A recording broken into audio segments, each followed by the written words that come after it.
Being stuck in traffic behind someone can tell you a lot about that person. It can tell you their views on music, movies, firearms, family, sexuality, the environment, and even God.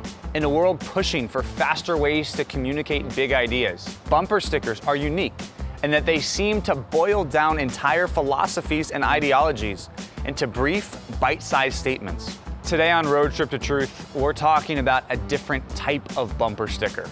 The bumper stickers that are at the forefront of our brains. Specifically, we're talking about philosophical statements that have trickled down into common parlance and thus are used by everyday people like you and me. Sayings like, believe in yourself.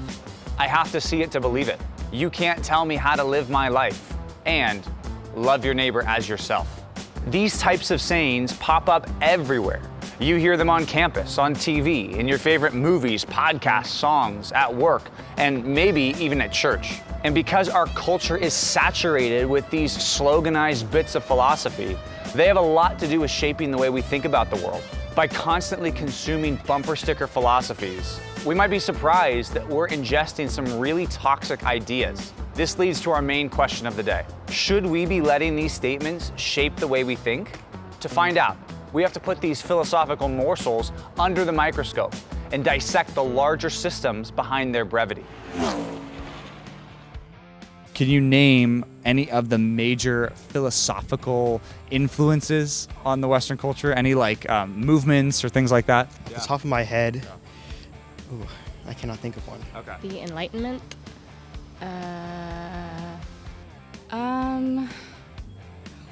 No. For us in the West, our brain bumper stickers come from four major systems of thought: Empiricism, Romanticism, Postmodernism, and Christianity.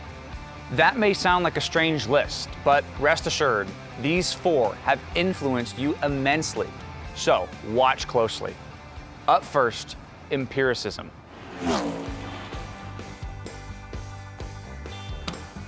I have to see it to believe it.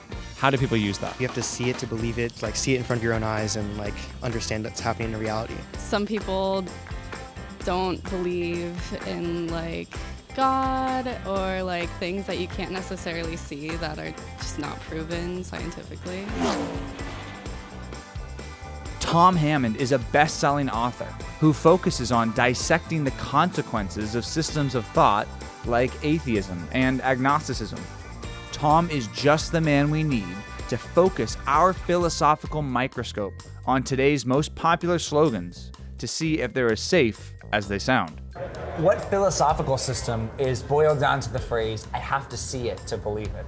That's a worldview called empiricism. It's based out of a philosophical viewpoint that came up a few hundred years ago that said that we have to have scientific evidence before we can confidently believe in something. They want to see something physical, tangible.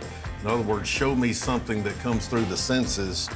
Why should someone be cautious in using the phrase, I have to see it to believe it? Simply because it's not true. We believe in things like love. We believe in things like beauty. We believe in things like morality. We don't have to see those things to believe they exist. So when you start trying to apply that to everything, what are you left to believe in? Trust the science is another one. What do people usually mean when they say that?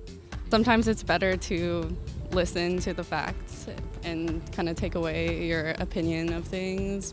I don't know. It depends on what you define as science. I tend to trust more in the Bible and the scriptures and not so much science.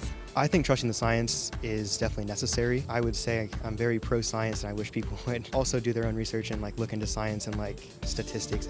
Does empiricism boil down to the phrase, trust the science? Unfortunately, yes, as defined, which really narrows our reality. Look at the things empiricism can't tell us. It can't tell us how to react to this sunset. It can't tell us should we choose this job or not. There's just so many things that fall under the other categories that empiricism doesn't address. That it's not reality to think that every decision we're going to make can be scientifically proven and tested in the empirical sense. Science can be a good thing, so Are there really any dangers in saying trust the science? Well, one reason you can't trust science is ever evolving. It hasn't been that long ago that doctors were putting leeches on people to bleed them to try to cure diseases. And where the problem comes in is when we try to take the empirical worldview that says I have to see evidence too far. We have to put our worldview in something that's more solid, more stable, that's more permanent. And we have to get back to something that we know is not going to change. So how are you holding up? Have you ever said these things or believed any of these things yourself? Empiricism is all about the facts. If you can't reliably reproduce it in a lab or see it observed or experienced by others, it might as well be mythology. But as we've seen, this system is severely problematic. You might be thinking, why can't you just live and let live? What if that way of viewing the world works for them, but not for you? Why can't everyone just live their own truth? Well, we'll take a look at that type of thinking next.